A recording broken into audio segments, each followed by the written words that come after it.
So, that's set up. Let's get started.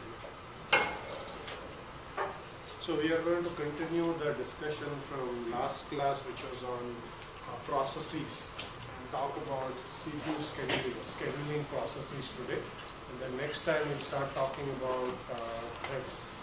Okay. So, we probably, since this is going to be a shorter than usual class, we won't finish all of this material. This is material for an hour, 15-minute lecture. We have 55 minutes. We listed 5 at the setup, so we really have 15 minutes. So we'll get through maybe 3 or 4 of these scheduling algorithms today. Whatever we don't do, we'll just overflow into next class. Okay, and continue. Okay. So let me begin with what is CPU scheduling or processor scheduling? What are we trying to achieve here? What do operating systems use? Okay.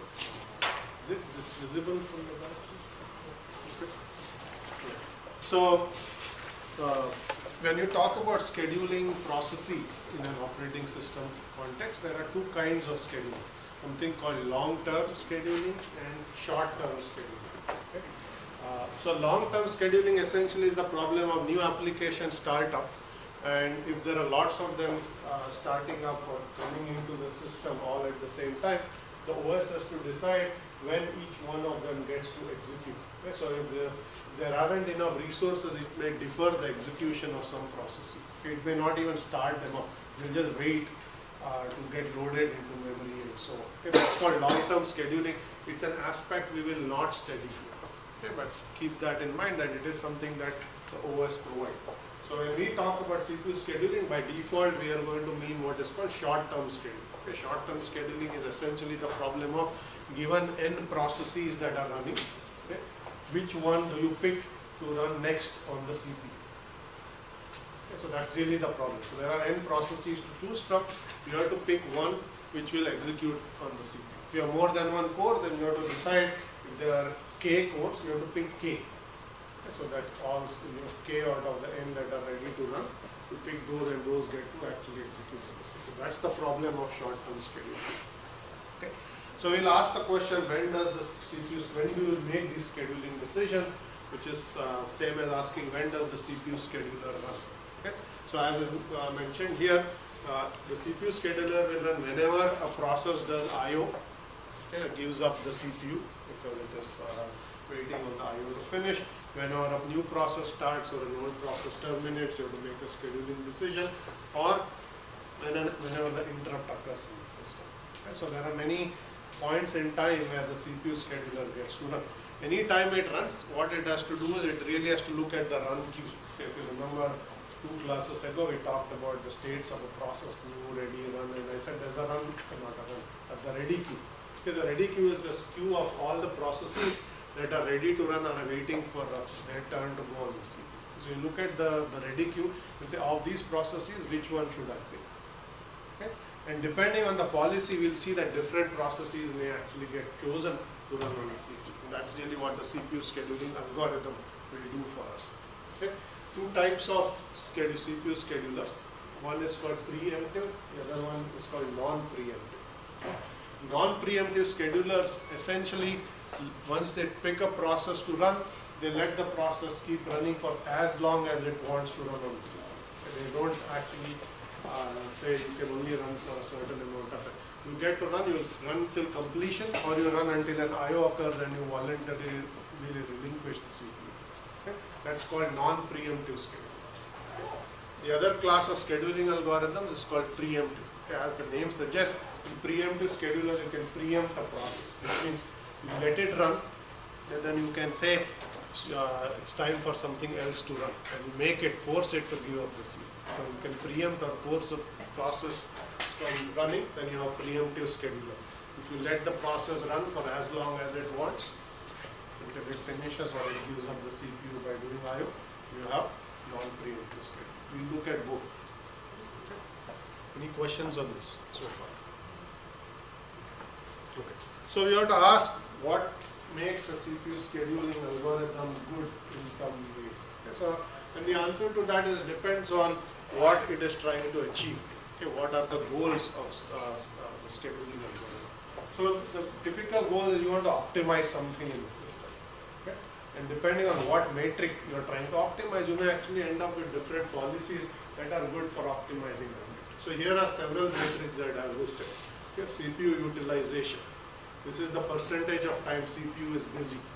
Okay, these are just metrics. We don't know which scheduling policy will optimize it, but I'm just listing possible goals that you may decide are worth optimizing using the scheduling method. Okay, so you may say I want to maximize CPU utilization.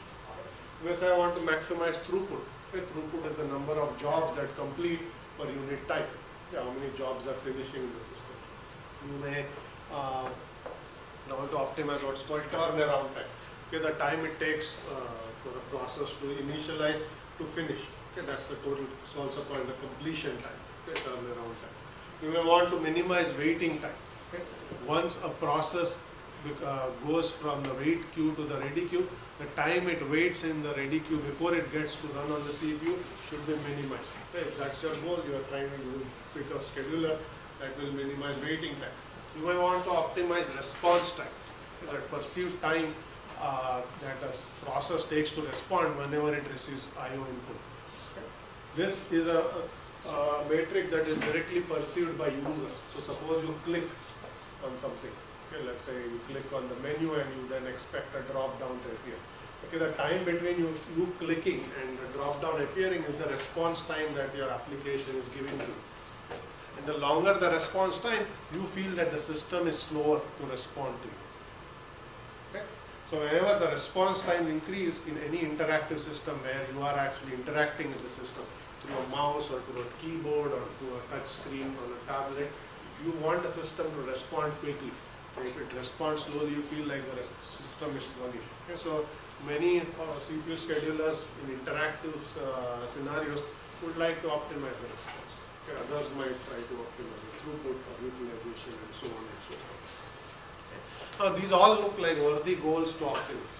Okay? They all seem like, yes, why not pick a scheduler that maximizes utilization, maximizes throughput, minimizes turnaround time, minimizes waiting and response time. Okay? Now as we will see, this is simply not possible.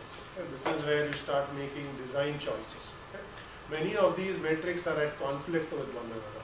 You try to make one better, that's often at the expense of something else getting worse in the system. Okay? That's where you have to make the trade-off. Should I pick a scheduler that optimizes response time?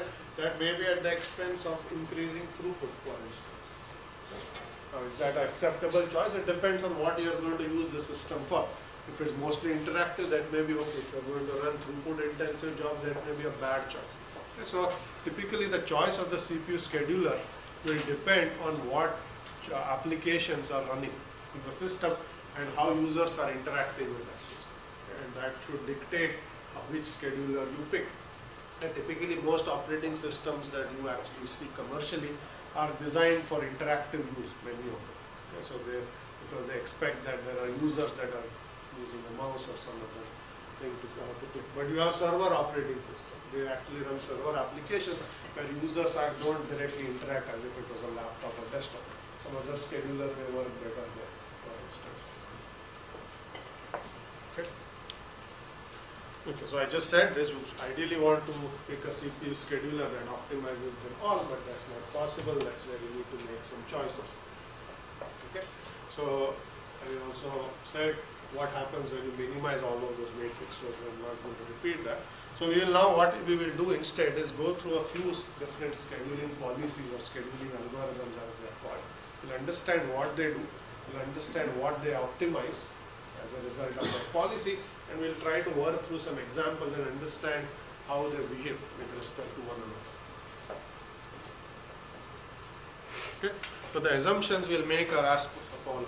Okay. We'll assume that, just for simplicity, that each user actually has one process in the system. It's a multi-user, multi-programming system. But each user has one process. We didn't do threads yet, so we'll assume that each process by default has one thread. That's a standard process. We're not talking about scheduling multi-threaded programs that bring in additional complications. So we'll ignore that for the moment. And finally, we'll assume that processes are independent. Okay. Last time I said processes could either be independent or they could be cooperating with one another. If you have cooperating processes, You may want to pick a different scheduler that tries to optimize how they are scheduled as a group, because they are doing something together. So you want to consider them as a group and schedule them as a group.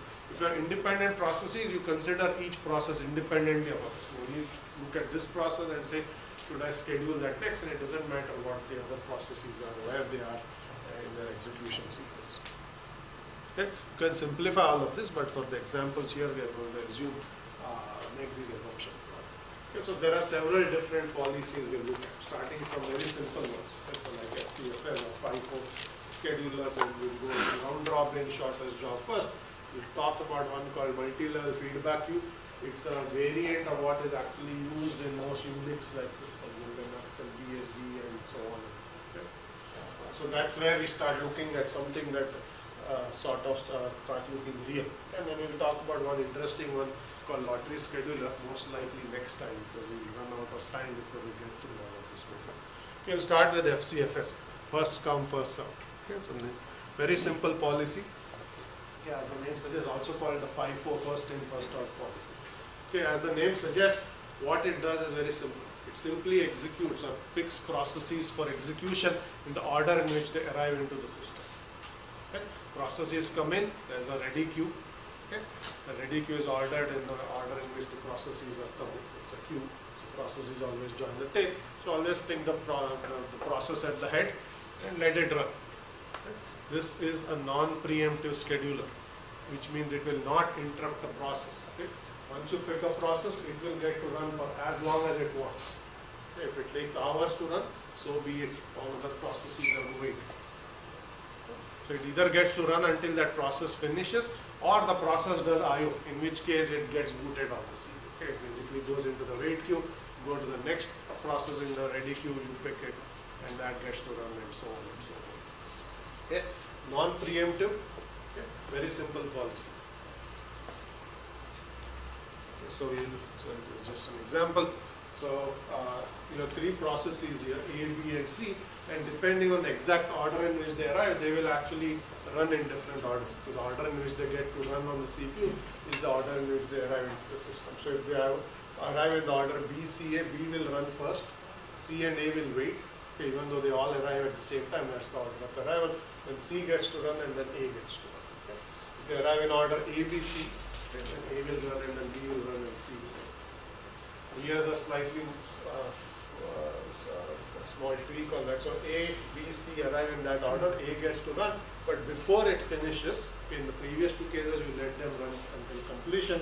Here, before it finishes, A starts doing some IO. Okay. So it basically has to give up the CPU to look at the remaining two processes. Then you pick B. B gets to run, and when B finishes, okay, A has also finished doing its IO. It's back on the ready queue. Since it had actually arrived in the system first, it gets to continue running. So basically go with A and then C. Okay. So we'll talk about wait times on the next slide, the next couple of slides. Okay. So advantages and disadvantages of this policy, of course, is very simple. There is really no decision being made. You simply pick processes in the order in which they have, and nothing sophisticated here. Okay, now the problem with this approach is that wait times may be highly variable. If because of bad luck, a long process just happens to arrive before a short process, then the short process has to wait for a very long period of time until that process finishes. Okay? And so its wait time will be much longer. If the order was flipped, then you would actually get a much lower wait time. Okay? For the same two processes, you can have a very different wait time. Okay, so let me illustrate that with an example. What I said was not clear.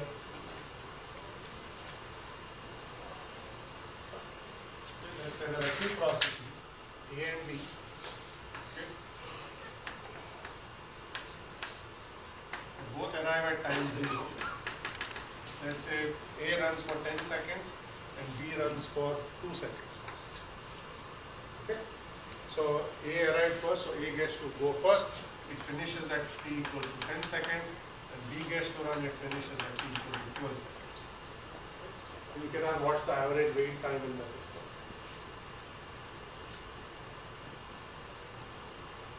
What's the wait time for A? It didn't wait at all. It got to run as soon as it arrived. What's the wait time for B? 10 seconds. It's 10 because it waited and wait equals to 7. So wait time 5. Okay. Flip the order. Assume that the same two tasks arrived at t equals 0 but B arrived before A and see what happens.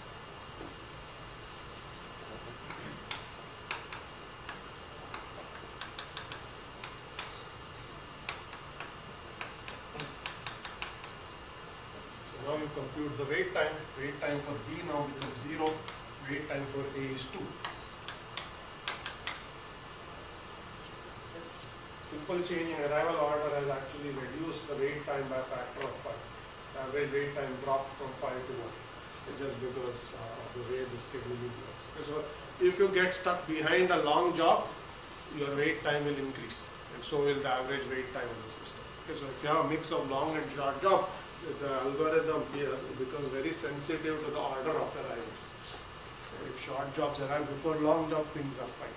But if it's the other way around, basically short jobs will suffer in this process. Okay. So that's the first policy. The second policy we'll talk about is called round robin. Okay. Another very simple policy. This one will be a preemptive policy. Okay. So as the name suggests, in a round robin policy, you will cycle between all the ready tasks or the ready processes and give each of them a short turn to execute on the CPU. And so you basically go in round robin order. So you basically have this notion of a time slot or a quantum.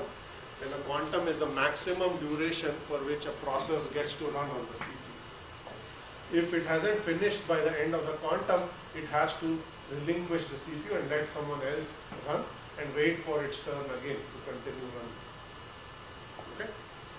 So that's basically how a round robin policy is going to work. I'll talk about quantum duration and so on. So the key parameter in the round robin policy is the length of the quantum. Okay? The quantum is also called a time slice. Okay? They basically mean the same thing. It's a time quantum or a time slice.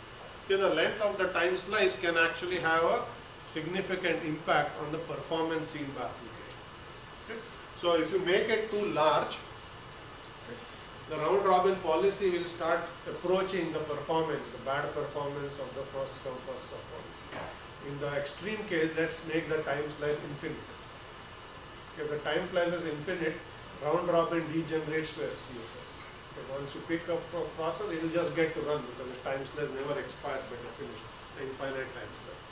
Okay, so basically round robin becomes FCFS.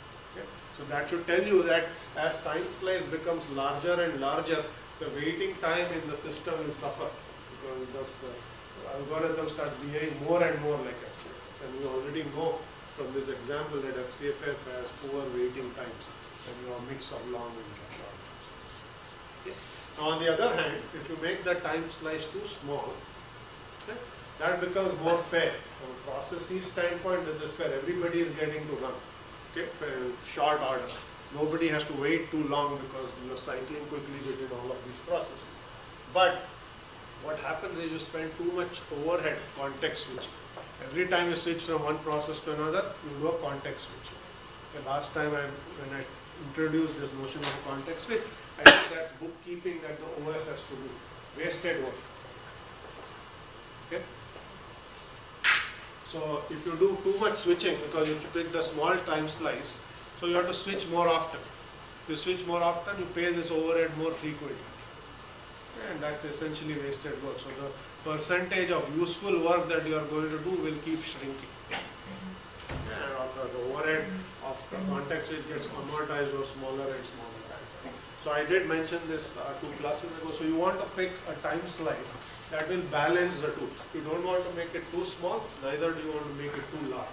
So you want to make the system fair so that the wait times are not too long, okay, but not the time slice shouldn't be so small that the overhead of context switches becomes large. So typically, as I mentioned last time, you have quantum sizes or time slices that are in the order of tens of milliseconds. Okay. 10 seconds is not uncommon. Linux used to have 200 milliseconds, a configurable time slice. You can configure the kernel to pick something else. Default one in Linux is 200 milliseconds.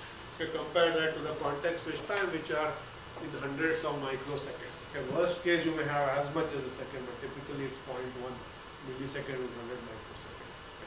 So less than 1% overhead if you have those choices and those kinds of overheads especially. Oh, no, I was just going to say it's milliseconds. Would you be using U if it was microseconds?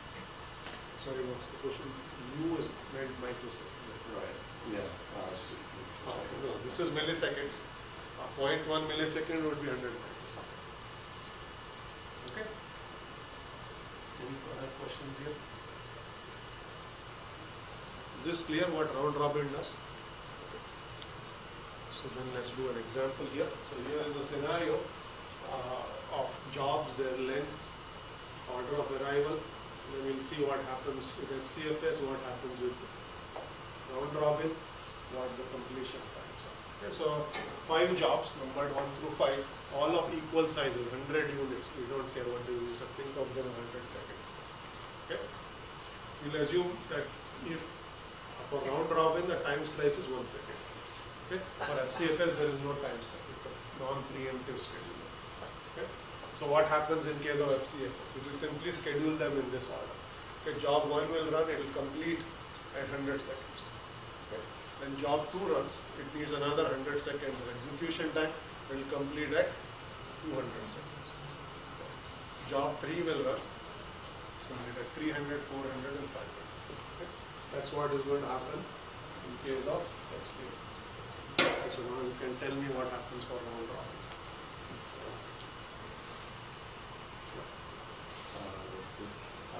I want to say 495, 496, 497. Okay, so there's one suggestion of stab at the answer. It says that jobs, these jobs, if you do round robin, will finish at time 496, 7, 8, 9, and 500. Okay, but let's work through this and see what is happening. So what is round robin going to do first? Let's ask that question.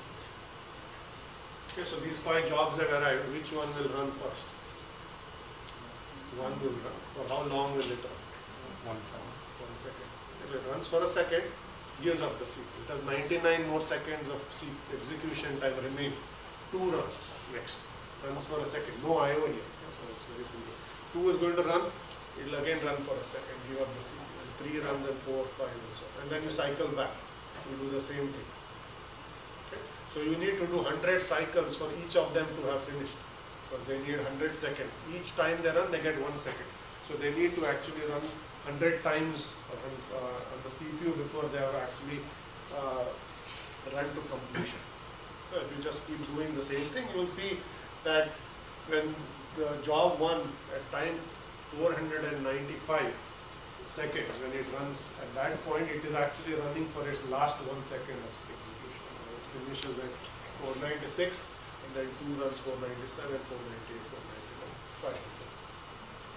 Okay.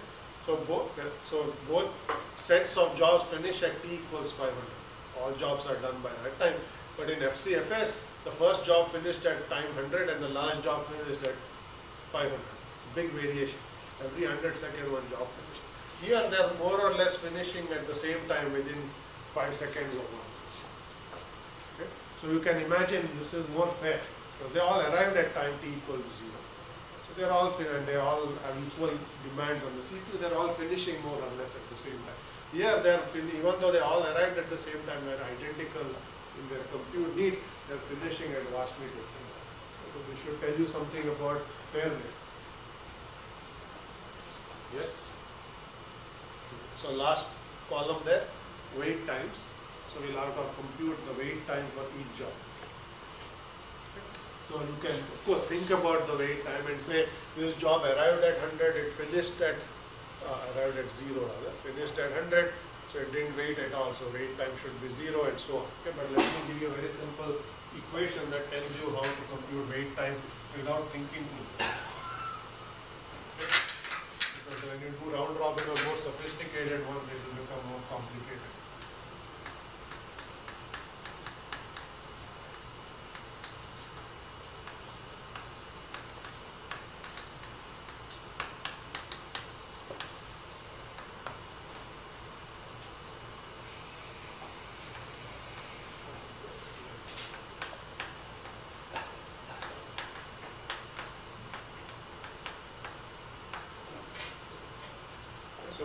you simply take the completion time, the time at which the job finishes, and you subtract the length of the job and the arrival time, you should get the time for which you waited. Okay? Because this is the time at which you finished, this is the time at which you arrived. Okay? So that's how long you spent in the system. Of that time, the job length is exactly the time you spent on the CPU. The rest of the time you should have spent waiting. Okay? Did I repeat that? What I just said?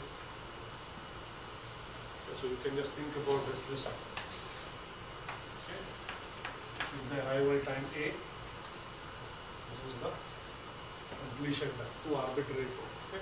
So if you take C minus A, that's this duration. That's the time for which you are actually in the system. Okay? Of that time, some part of the time you spent actually executing on the CPU. That's the length. So if you take this time and you subtract the length, you found all these gaps, that's really the waiting time in the system. That's the time for which you wait. Okay? That's the intuition for that formula. So essentially, in this case, since they all arrived at 0, this is 0, so you're just simply going to take this and subtract it. So you will take the completion time and you subtract the job length, that should give you the wait times. Is that clear? What I said or not clear? Anybody have questions? If not, then tell me what the column should look like. For round robin. What's the wait time for the first job in round robin? 395. Are these all arriving at exactly the same time or sequentially? At this point, they're all arriving at time t equals 0, but in that order. They all show up at the same time. Okay, so this is the actual solution.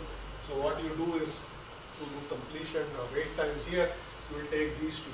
That's the completion time and the length. You subtract that gives you that.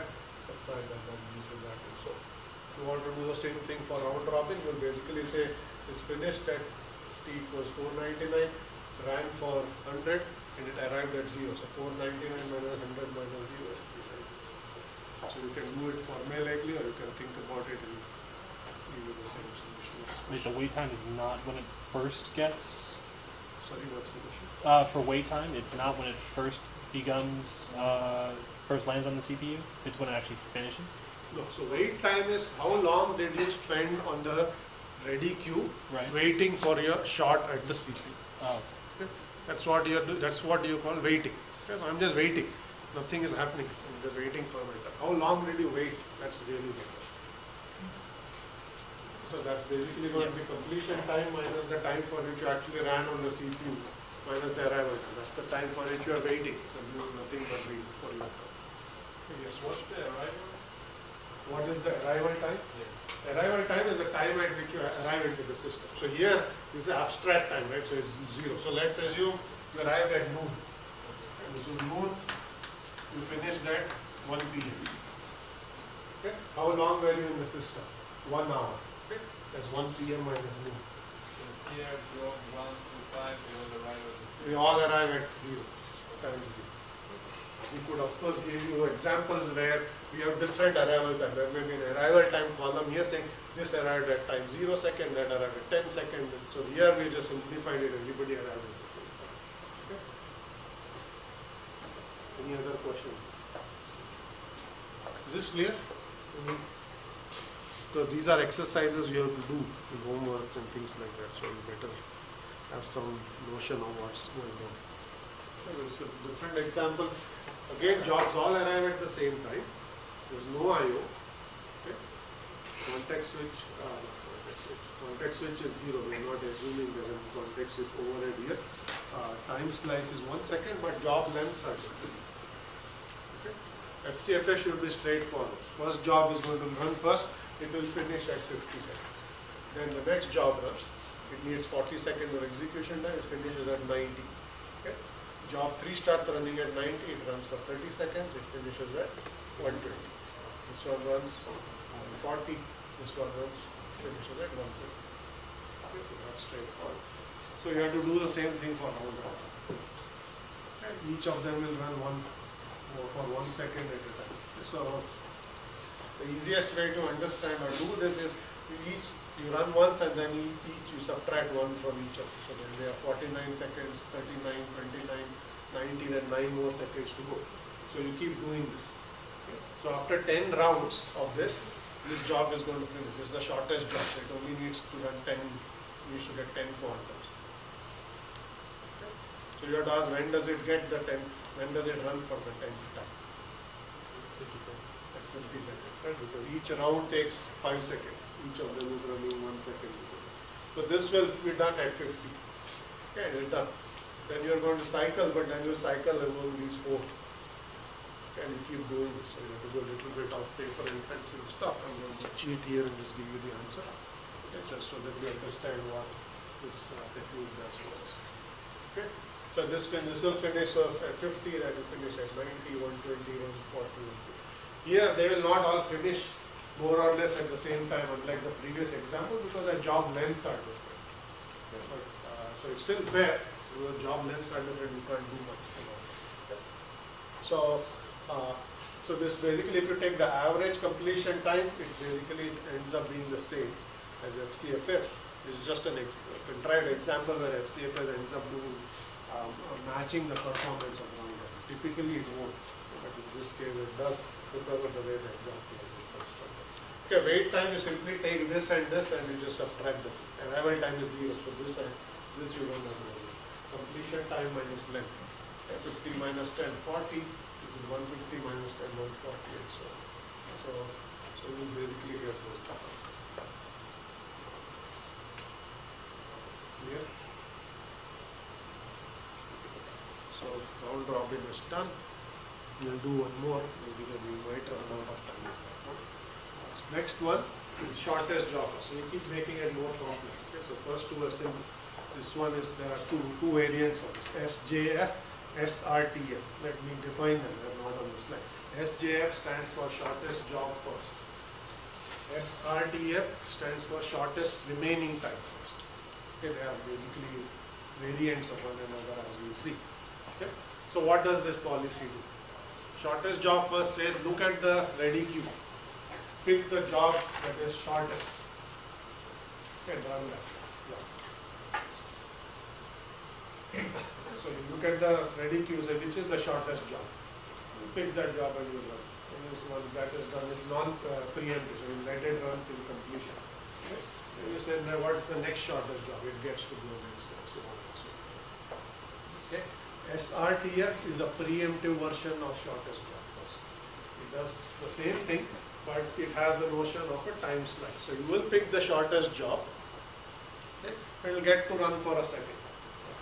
Quantum quantum this 1 second, run for 1 time. Okay, and it gives up the CPU. Okay, and it will go back to the ready queue. So what's the next shortest job? The job you just ran may still be the shortest job. If no new job has arrived in the system, it will by definition be still the shortest job. So it has just got, you run it, it will only get shorter. Right? So no new jobs arrive, SRTF will essentially do what SJF does, but if new jobs arrive, then when shorter job may arrive, it may get chosen over the job which is still running. Okay? Essentially they do the same thing. Whenever you want to do scheduling, you will ask of the jobs that are in the ready queue, what are their lengths, right? Remaining lengths, and which of those is the shortest, and you pick that for execution. In SJF, you will just pick that job and let it run until it finishes, or it starts doing idle. In SRTF, you will essentially have a notion of the time slice like you had in round robin. You will keep context switching. Okay. So advantage of this policy of SJF is you can prove that this is the optimal policy if you want to minimize waiting time. No other policy can do better than this policy. This is optimal. Okay, so if that is the goal of what you are trying to achieve in your system, you pick SJF. So, this was the question. These advantages relate both for SJF and SRTF? Advantages are both, just the optimality you can show is for SJF only, but the rest of the advantages are actually. Okay, as I said, it works both in preemptive and non-preemptive context. If you want to make it non-preemptive, you pick the SJF variant. If you want to make it preemptive, you pick the SRTF variant. Okay. Now, the thing I haven't yet mentioned is the notion of IO bound and CPU bound jobs. Okay. So I'll mention that in just a moment. So what this policy does is by favoring short jobs, it actually favors jobs that are actually doing a lot of IO. An IO bound job is a job that does a lot of IO, very little computation. A CPU bound job is the exact opposite. It spends most of its time running on the CPU, very little time doing IO. Okay? And the claim, and I'll explain why that is true, is that SJF is going to favor IO bound jobs over CPU bound jobs. Before we ask why, let me talk about the disadvantages. Okay? This is optimal policy, looks great. Okay? But the problem with the policy is it's impossible to implement. You cannot implement the policy. Study it in a class, you can't put it in the operating system. Okay, why?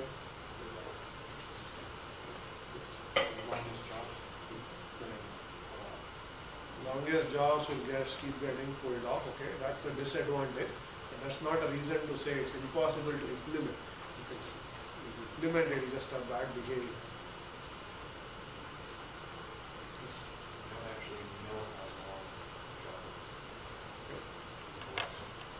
So if you are a kernel who gets these jobs, who's telling the kernel the length of the job? How does it know? Do you, when you start up your browser, Chrome, tell the OS I'm going to run it for 5 minutes, 33 seconds? You know. How is the OS going to know what the length of a job is? It only knows there's a job waiting to run. It doesn't know what it is going to do. It doesn't know its code. Yes. You can based on history. You can guess based on history. Right. It's only a guess, right? History doesn't mean it has to be the same. Every time you start up your browser, you don't actually run it for exactly the same time. Sometimes you may run it for longer, sometimes your history may give you some average behavior. It's not going to tell you exactly what it is. Okay? But you are going down a good path because the next scheduler will actually look at history to guess. Okay? It will be an educated guess. But the pure variant you cannot implement unless you know the job length, which in most general purpose operating systems, I mean, there is just no way to know that. Okay, for definite, you can guess, but that's a guess, it's not a definite. So this is a good policy in terms of optimizing waiting times. Impossible to implement in practice because there is no way to know for sure what the length of a job is. Okay? That's the first problem. Second problem, which was also mentioned earlier, is what is called starvation. Okay, in this policy, some jobs can starve out other jobs. Starvation means they keep waiting, they never get a chance to run. So if you think of why is this the case? Okay, so let's assume that you have two kinds of jobs in the system, short jobs and long jobs. Okay? So let's assume that initially one short job and one long job are okay, what is SJF going to do? Which one will you pick? It will pick the short job. So it's going to do the shortest job first. That's what it does. So it picks the short job. The long job is waiting. Okay, just before the short job finishes, assume another short job arises. Okay? So the next time you do a schedule is a new short job and the old long job. Okay? The new short job gets picked. Okay? And so on. If you have a steady stream of short jobs arriving into the system, the long job will never get chosen to run. And it will start. This is called starvation. It will just keep waiting for its turn, but it never gets a turn to run. Okay? So this is not ideal from any system perspective. If you start an application and your application starts not running, you basically are not happy. But somebody else's application or some of your other applications are getting favored just because one is perceived to be, in this case, long over the other. So this is not fair. It has a starvation problem. Okay. If you had a fair scheduler, it would give all jobs a fair shot at the CPU, regardless of whether they're short or long. It doesn't discriminate. This policy discriminates. It favors short jobs. Okay, that's why it's called shortest job first. So if you discriminate, the jobs are discriminating against suffer. Okay, so you have starvation problems. Okay. So the other thing I was going to say is this IO bound versus CPU bound. So why is it that shortest job first will favor IO bound job? Yes. Because it'll take a lot less time. Like once it gets to IO bound, it just stops. And it usually, if it knows when an IO bound is going to happen, it's shorter than a CPU bound job that could go on for 2 or 3 quantums. Okay. So you're saying that they are shorter. A short answer. What you said. But why is an IO bound job shorter than a CPU bound? So first we have to understand what is an IO bound and what's a CPU bound.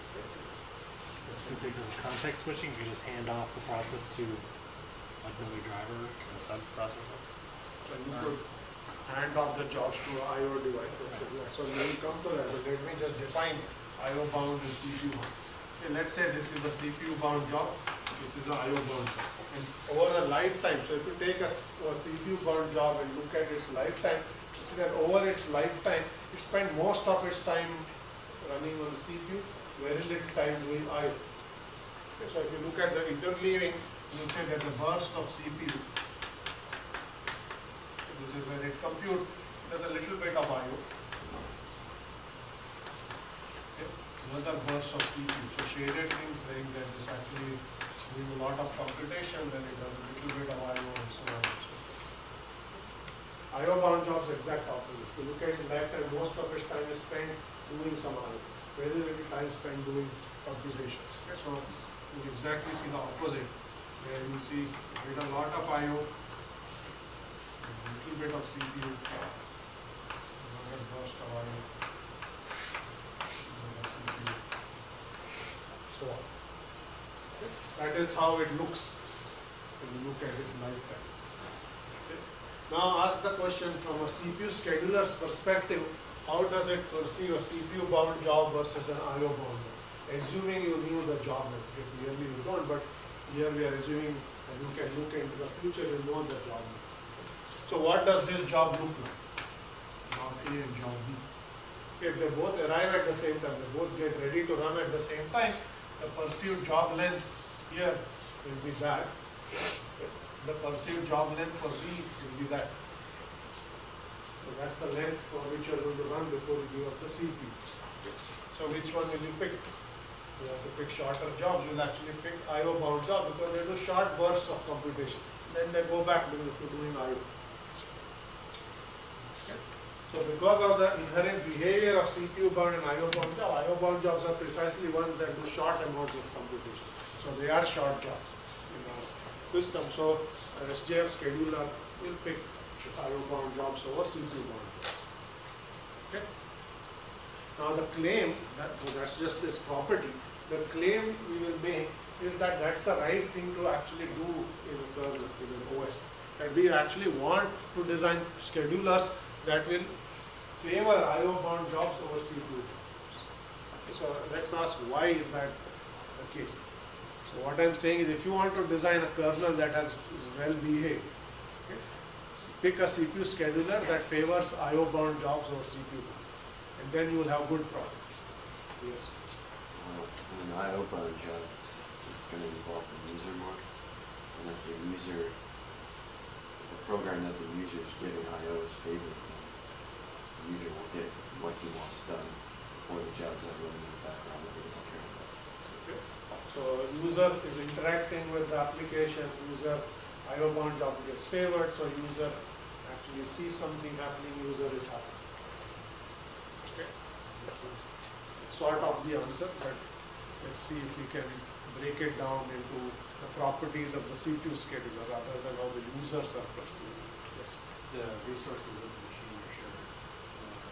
Resources of the machine are shared more. So yes, that's true. IO bound jobs actually go back doing IO, CPU bound jobs go back to doing CPU computation. Running on the CPU. That's true. Is that what we want? Yes. Seems like by favoring IO bound jobs, because the IO bound jobs need very little CPU, and it's the CPU's time that we're scheduling. By favoring IO bound jobs, you get them the little tiny hungry CPU they need so they can go back to doing IO, which keeps the IO device busy almost all the time, making good use of them. And it doesn't take much time away from the CPU bound jobs because the IO bound jobs really only need to interrupt them for a second anyway, and then they get the CPU back. Okay, that's actually good insight. Yes, Actually, so if we don't actually know the length of the job before we take it, we'll just define that IO jobs will on average be shorter. If we automatically favor them with any scheduler, then we'll actually be closer to the SJF optimality. yes, so you are saying something else. You are saying if you pick the scheduler that picked IO bound jobs, you will be approximating SJF. That's actually what the next scheduler will do, which we'll talk about next time because we have only 2 minutes left. But coming back to this, let me explain. So all of what you said, if I put that together, they are actually all saying the same thing in slightly different way. The reason you want to favor IO bound jobs. So first of all, you have multiple resources on your machine. Your IO device has your CPU. Best case is where you make use of all of them concurrently. But some processes are doing IO, others are doing CPU, so all of the resources get used, nothing is idling. So you make maximum use of all the hardware on it. So you want to overlap. In other words, you want to overlap CPU and IO as much as possible. Let them both happen concurrently. So processes that want to do IO, let them do maximum IO. Processes that compute, when you compute, let them run on this. So that's number one. Okay, number two is the other observation that was made was IO bound job needs CPU for very short periods of time. Okay? If you actually make them wait in the ready queue, they are not doing anything useful. They are neither doing IO nor are they getting a short run on the CPU for a short period of time and go back to doing IO. So if you actually favor them, they will quickly run. They finish that short burst of computation and go back to doing IO for long periods of time. This doesn't hurt the CPU bound job because it took a little bit of time away from a CPU bound job. It has to wait a little bit more, but not a whole lot more. So the IO bound jobs are happy because they get to run quickly and they get to go back to doing what they like to do, which is IO. CPU bound jobs are also happy because they give a little bit of time to the IO bound job, but by and large the IO bound job is done. It is off the ready queue and you are now can hog the CPU for long periods and do your computation. Okay.